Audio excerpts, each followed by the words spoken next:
Welcome to the Lifestyles Unlimited Real Estate Investor Radio Show, a real estate investment program. Listen and learn how to use real estate to build wealth and passive income streams for you and your family. We bring you experts every day to discuss and answer your questions on everything from single-family homes all the way up to 600-plus unit apartment complexes. And now, the Lifestyles Unlimited Real Estate Investor Radio Show. Welcome to the Lifestyles Unlimited Real Estate Investor Radio Show, where, as always, we're working on your financial freedom. Yes, we are. Good morning. Hope everybody's doing well out there. I'm your host, Mike Harrison.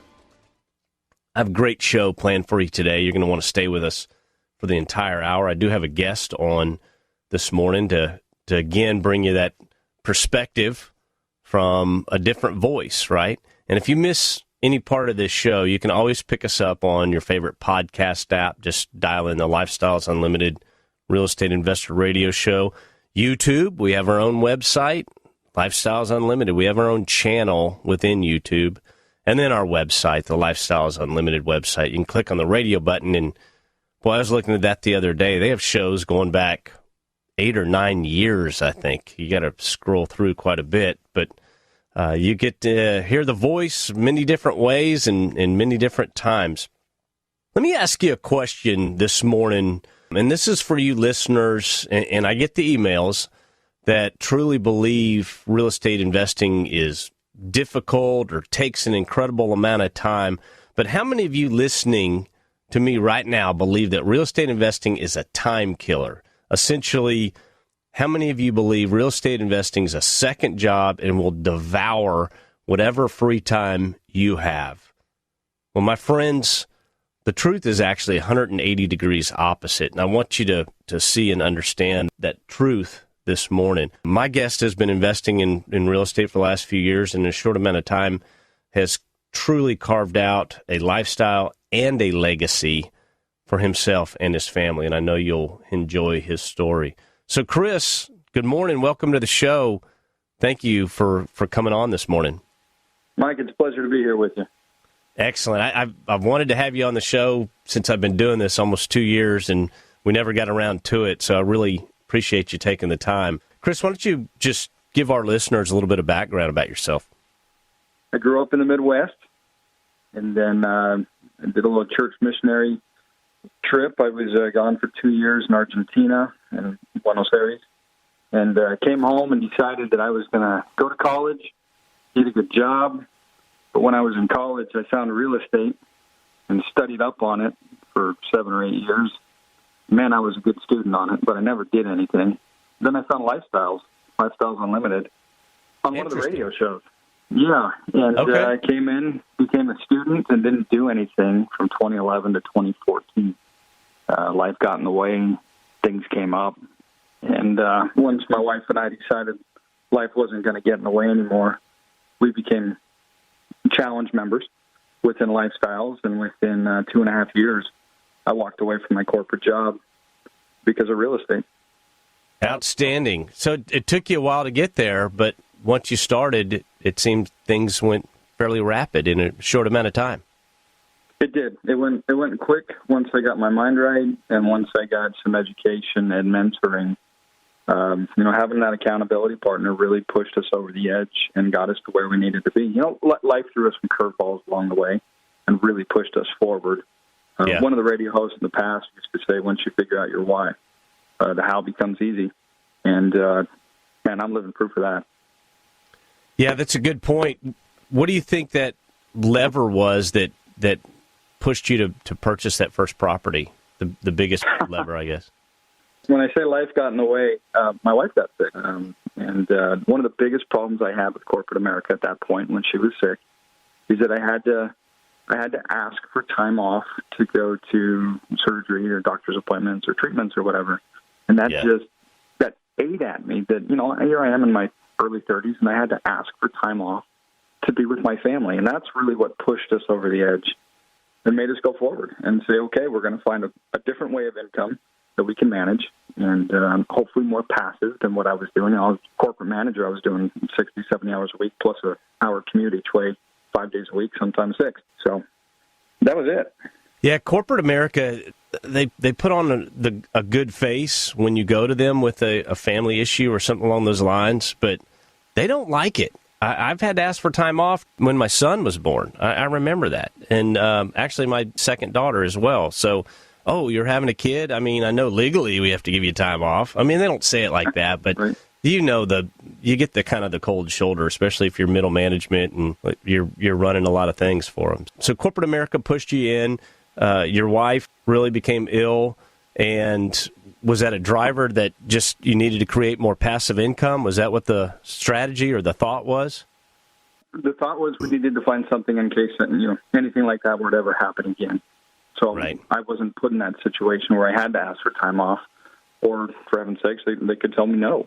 Yeah, so, passive income. That was the real driver, and we made that step. We were already the Financial Freedom Program members at Lifestyles Unlimited, and the next step for us was to get some education and mentoring. And my wife was a huge factor in pulling the trigger on the first property. We signed up for the program. She said, literally sitting in the office, the guy's name was Al. He signed us up, and she looked at me, and she said, "Okay, you've got 30 days to get your first property." So, talk about pressure right there, right? Wow. Okay, we're going to do this.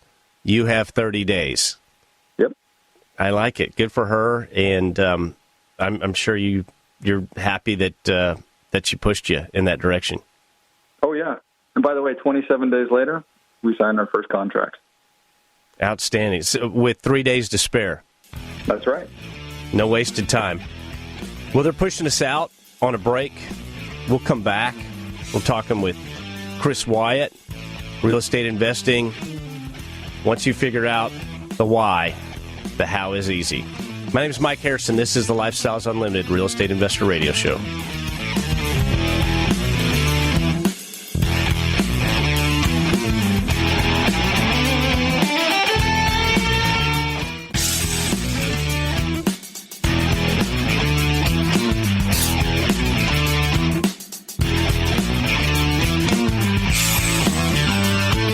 Welcome back to the Lifestyles Unlimited Real Estate Investor Radio Show. Now, let's get back to your map to financial freedom.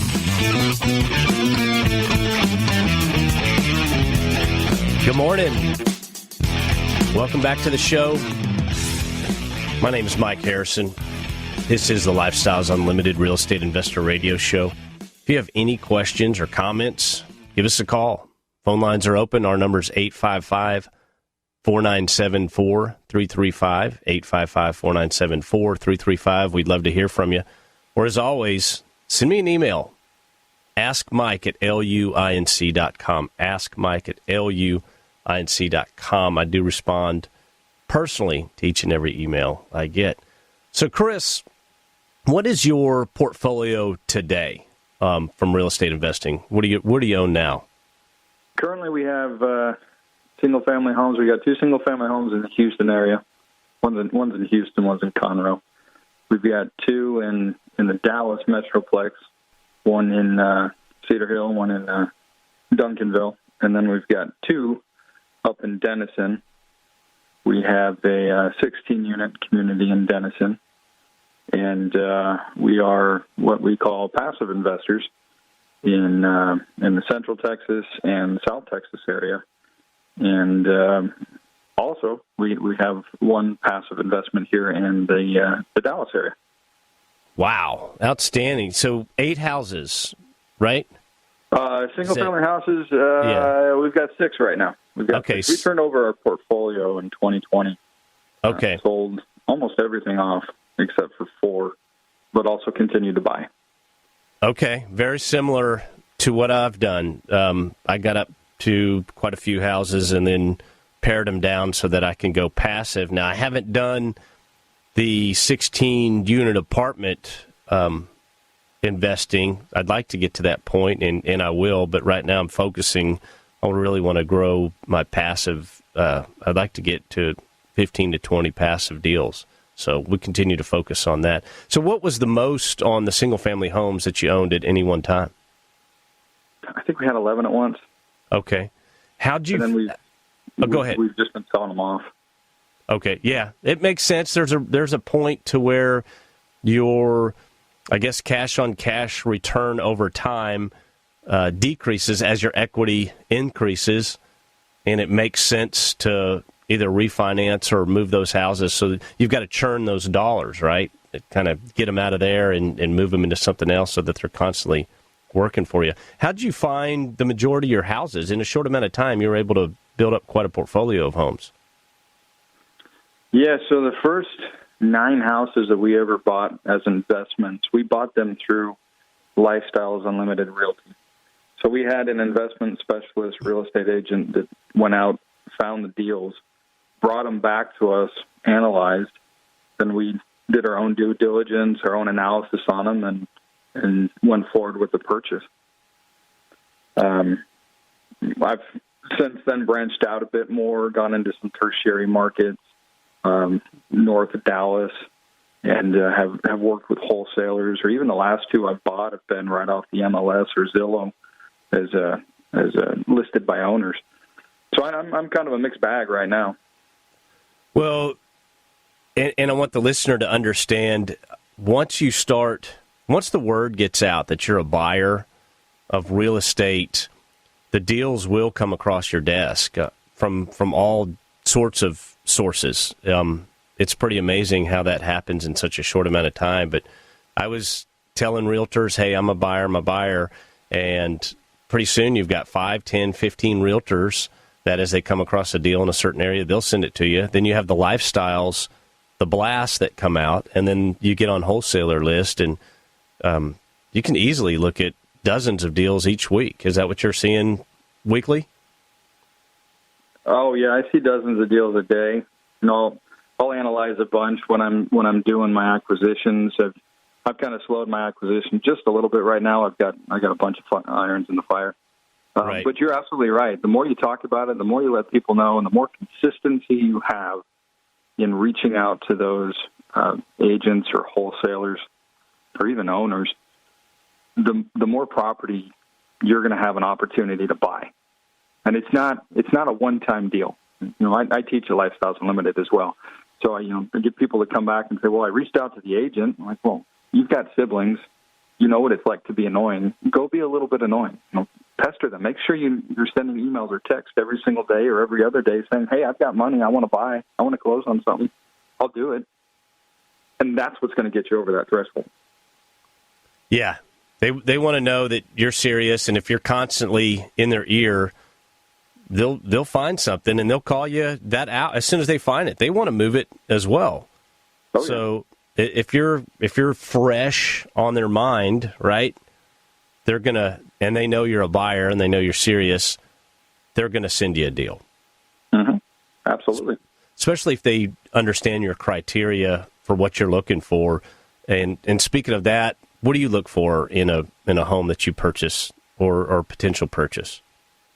So I'm like anybody else. I look for a lot of cash flow, and I look for a lot of equity, and the least amount of work to do. I typically don't find that, though. I usually find stuff with a lot of equity, decent cash flow, but it needs a heck of a lot of work. But that's also the submarket I play in. I'm buying homes that are old. The last one I closed on is 110 years old, but it's okay. The numbers worked out perfectly. Mathematical equation, essentially. Yeah, that's all real estate investing is. It's, do the numbers work? It's a numbers game. If they do, great. Go forward. If they don't, you know what? It's better not to buy it and find a great deal than get yourself into a break even or even a losing deal. That's where the education piece comes in. Yeah, and Lifestyles Unlimited provides all that. It's just a matter of once you get the education, what are you going to do with it? Right. So how'd you build your team? Tell me about your team when you find, if you've got a house that needs a lot of rehab, obviously you've got some people helping you on this. Yeah, so a lot of my team, believe it or not, came off of Facebook contacts and word of mouth. My HVAC team came from another Lifestyles member, and we connected over Facebook. He's done, I think, 7 installs for me in the past year. And he does every single one of my properties now. Even my Houston properties. I mean, the guy's a rock star. He'll go anywhere for me. Wow, he'll go from here down to Houston. Yep. Yeah, we got to schedule it, but yeah, he'll do it for me. He did one last week.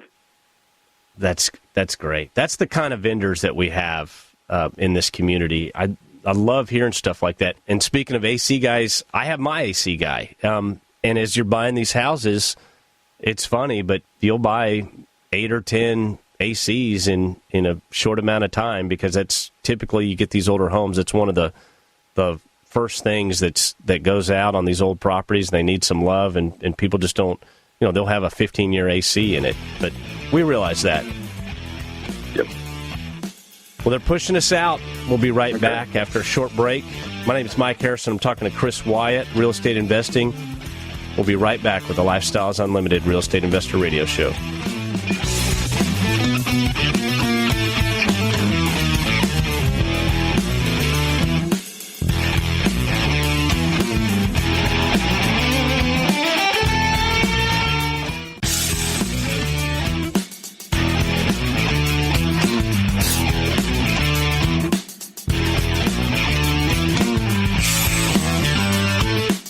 Warning.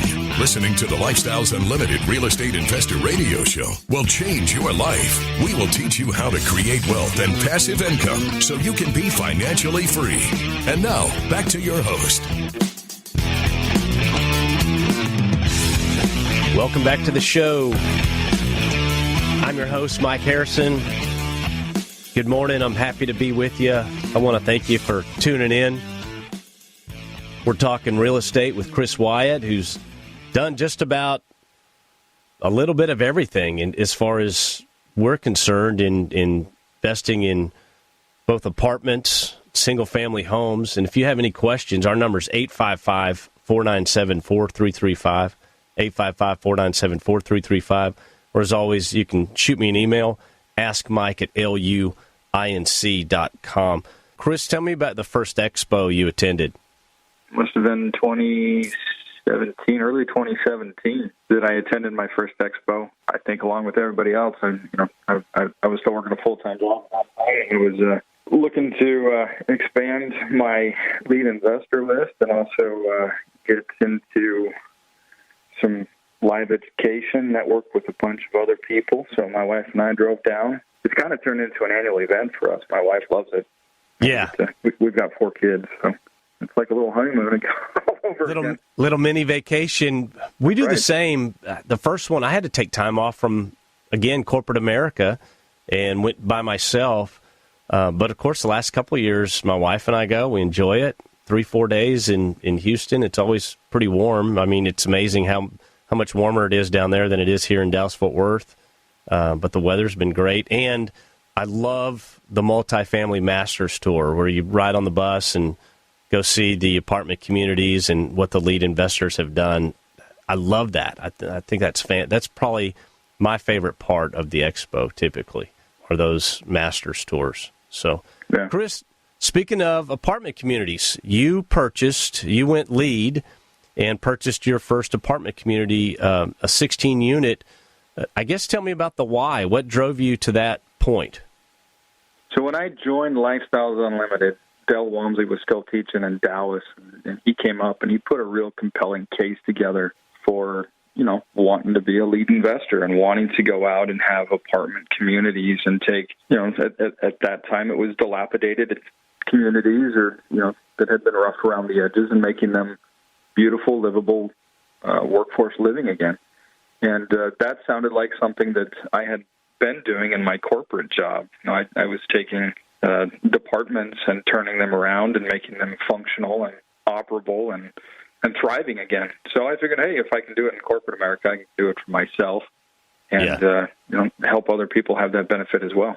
We are we're all through the rehab phase. We've had an extensive exterior rehab, and as residents have moved out over time, we've fixed up the interiors and brought them from the 1970s up into the 2020s in functionality and also in aesthetics. And we have the benefit of being able to raise the rents because of that. Rents in the area were extremely depressed, and it's because nobody fixed anything. Nobody did anything. You walk into these places, and they look like they were straight out of the 70s. They were ugly. Yeah. Yep. Yeah, and they're old, dingy, even the lighting and the appliances. Yeah. Anyway, we've given people a wonderful place to stay, to live, to become more of a community, and it's been a fun process. You're self-managing, I take it? I am self-managing. That doesn't mean I'm doing 100% of the work. I've got a crew that goes in and does all the rehab. I don't do that. I don't lift hammers. And I've got I just started having some leasing support as we've got stuff coming right out of rehab. We are having a local team lease them out for us now. Build that team, right? That's all part of it. Any issues, any experiences you want to talk about on your first apartment community? Not really. I'd had up to 9 or 11 single-family homes at one time, and I had talked with one of the operations consultants at Lifestyles Unlimited, and she said, well, Chris, you're already doing it. They're just not under the same address, under the same insurance. You've just got them spread out all over the place. So that was a big eye-opener for me, was that, if I can do it this way, I'm sure I can do it with everybody together. The biggest difference is you've got a community now. So when somebody does something that somebody else doesn't like, you're going to hear about it. But it's good. It's good. You can build a community to the way you want it to be. You're exactly right. Speaking of, you were doing that, but you had it all spread out, right? From Houston to North Texas, all over, and now you've got it all in one place. I'm a firm believer in what's known as an economy of scale. And that's essentially what you're doing is instead of having all these properties spread out hundreds of miles apart from one another, you've got them all in one spot. So essentially it becomes easier to do a 16-unit than to do houses all over the place. It does, and it's completely counterintuitive. You would think, okay, I'm going to go do a single-family house, I'm going to rock it. And then you could say, I'm going to do a 16-unit. It's going to take me less time, and I'm going to be more successful at it. It doesn't jive until you actually do it. Yeah, more effective. So this being as beat up as it is or was, sounds like you described what we would call a deep value. Is that where you would place it, or how are you looking at this investment? It's definitely a value play. We are looking at at least 100% return on it for the investor group that's in it. And it ended up being a bit more than what I had anticipated from the beginning. But in the long run, we've held it for about 18, 19 months at this point. And it's been very good to us. How many investors went in with you on this property? I have 12 investors with me on it, so there's 13 of us total. Okay, and I get this question all the time. How much did you raise? How long did it take, and how difficult was it to purchase this property? And you're a first-time lead, so you're right out of the gate. You have not done a 16-unit, but you've done plenty of houses, so you've had the experience. I would have faith in you, just saying as an investor, but some people have a little trepidation on the first-timers. So maybe tell me about that process and what that looked like. So I had started building my passive investor list almost a year before we decided we were going to start looking for property. So I had 300, 400 people on my passive list at the time when I started raising funds. We did a $500,000 equity raise. I had to put in my specific portion to meet the guidelines of Lifestyles Unlimited. So I ended up raising $425,000 outside of my own investment. And I filled up within 48 hours, and I had to turn people down. I had to shut it off because I had so many offers coming in. I didn't even build it as a deep value. It was more of a hybrid at the time. Beautiful. Well, Chris, this show's going by rapidly. We're going to pick this up on the other side. My name is Mike Harrison. This is the Lifestyles Unlimited Real Estate Investor Radio Show.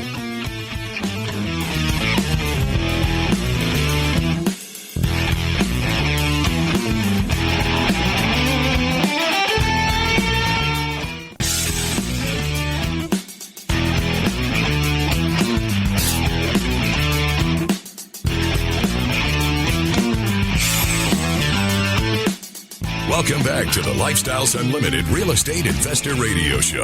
It's time to turn up the volume and fine-tune your passive income plan so you can create the lifestyle you've always wanted.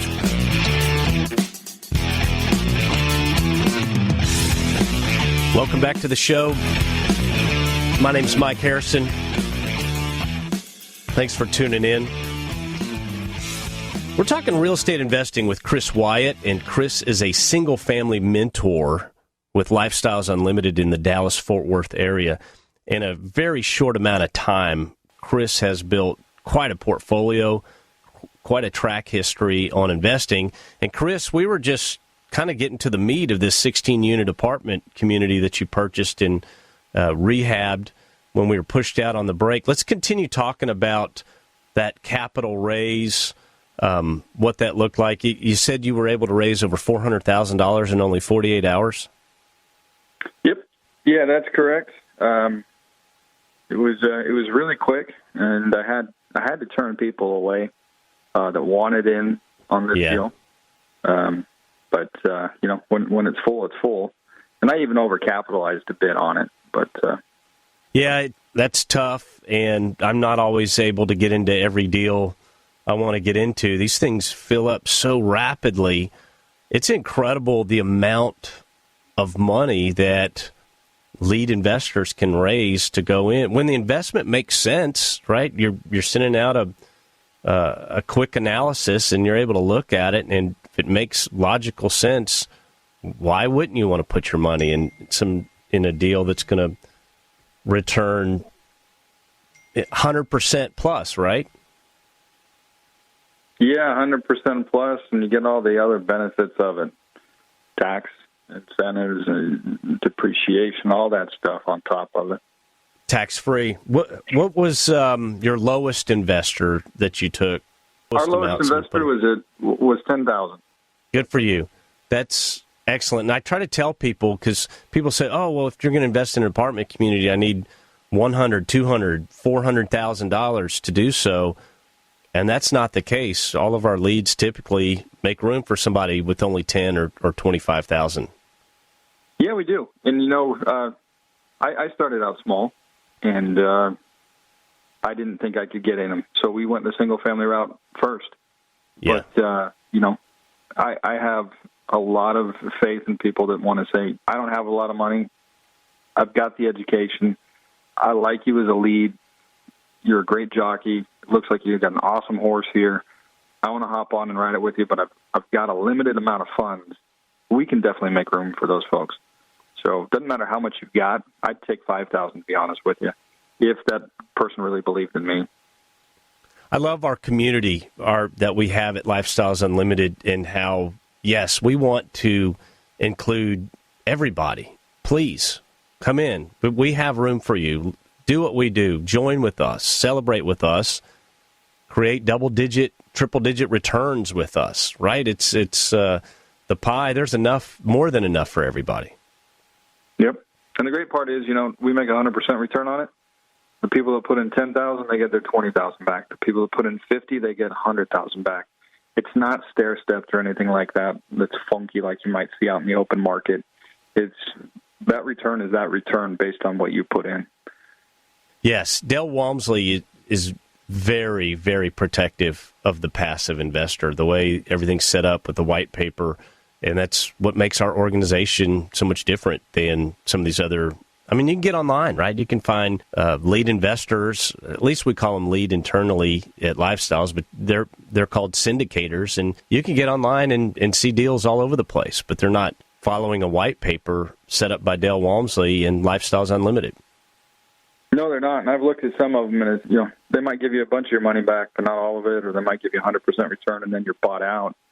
Whereas Lifestyles, you make it all. Yeah, it's legitimate, it's fair, it's honest. So what's the plans for this property, Chris? You got a refi coming up, or a sell, or where are you leading this? We're looking to sell. We took a vote 2 or 3 weeks back, and the voting went 100% towards a sale. So just doing some minor finish-ups, and we're going to have it listed here in the next couple of days. Hopefully we'll have it off our books and ready for the next one come March or April. Okay, so a sell, and then you're immediately looking for something else. Yeah, absolutely. Something bigger this time. 16 units has been good. I dipped my toe in the water. Now we want to get a little bit bigger and start building an actual employment base and on-site staff rather than having to go out and do some contract work. Gotcha. So this property's stabilized, and essentially you're just having to do, an occasional repair, that kind of thing? You're just really, it's all set up and running? Yeah, it's all set up. It's running. I really don't get phone calls anymore because things have broken because we've fixed it all. We were talking at the break, and I told you one of my months, my repair expenditure was $2.98 on a 16-unit community because a shelf broke, and I had to replace that plastic piece that holds it on, and I had to buy a pack of metal, whatever you call those things. So yeah, $3 on 16 units. That's when everything's fixed and it's running good, people are happy, property stabilized, and your maintenance expenditures were $3 for a 16-unit property. That is beautiful. Tell me about the operating income. How's that changed? Yeah, so when we took over, it was in the $7,000-8,000 range per month. On actually, that would be gross rents. We're up in the $12,000 range now, so we've increased rents drastically. Part of that was market driven. Part of it was because we've upgraded the property. But our NOI has more than doubled on this property because we've fixed everything. There's a lot of deferred maintenance. My HVAC guy told me that one of the HVACs that was there belonged in a museum. It was that old, and we couldn't even get parts for it anymore. It's amazing what some of these previous owners will do to folks living in these properties. I mean, there's no excuse for a 40-year-old air conditioner. No, there's not. I've seen them, too. Not. It's unbelievable. Yeah. I mean, and the poor resident is suffering through this thing. I mean, they're constantly putting bubble gum and wire and whatever and trying to get more life out of it. Just get a new air AC for the people. Create a great place to live. Yeah, and on top of that, the deferred maintenance, it wasn't a beautiful place. It was really kind of ugly and ratty looking. But the management was terrible. They wouldn't answer. They wouldn't fix things. They would hang up and argue with their residents. And that's wrong. There was a lot of opportunity going into it. Yeah, that's wrong. These people that own these properties, they're slumlords. There's so much that's wrong with that. And we come in, we do it right, service the heck out of it, fix everything, create a great place to live. Yes, you can make more money spending more money on a property. It's 100% counterintuitive to what people believe out there. Mm-hmm. And it works. It does. So, Chris, we started this program talking about your why, and it was really you got into real estate investing for your family. What has real estate investing meant for your family over these last few years? I'm around. I'm around. I'm not working 60-hour weeks plus take away 2 hours a day, so another 16 hours a week on commutes. I lived in South Dallas when I was in corporate America. I worked in North Dallas, so it was a good hour each way. And then I'd have interruptions on the weekends. You know what? I'm available most days during the week because of my real estate investments and because of different flexibilities that I have with mentoring. So I'm here for my kids. I'm here for my spouse. I think I'm a happier person in many aspects. And yeah, you talked about legacy a little bit. My wife was sick, and if that comes up again, we're set. But I also have two kids that have special needs that were also a huge part of my why. Because we're not just looking at us right now and having a great lifestyle. We're looking at maintaining a lifestyle for them well beyond our parting because of their special needs. They're not going to leave the house anytime. They're going to be with us until we go, and then we have to make sure they're taken care of beyond. So we are planning for that now. And, my wife and I, we're still in our 30s, so we've got plenty of time to do that. Yep, you're a good man, and I'm so happy for you. And that's what people don't understand is I think real estate investing is a second job, and what it does is it actually creates more time with your loved ones, more time with your family, more income to care for those that you love, and you can build that legacy. So, Chris, we're just about out of time. I really, really appreciate you coming on the show this morning. I'm very happy for you. You've accomplished so much. It's going to be fun to watch your next 5 years. But again, I appreciate you coming on the show. It's been a pleasure. Thanks for having me. All right. For those of you out there that are looking for a better way, my friends, you need to start investing in real estate. My name is Mike Harrison. I want you to remember, it's not the money, it's the lifestyle. Make it a great day. The Lifestyles Unlimited Real Estate Investor Radio Show is for entertainment purposes only. Please consult a professional regarding your personal investment needs. Nothing presented on the Lifestyles Unlimited Real Estate Investor Radio Show constitutes an endorsement, recommendation, offer, or solicitation to buy or sell any product or security.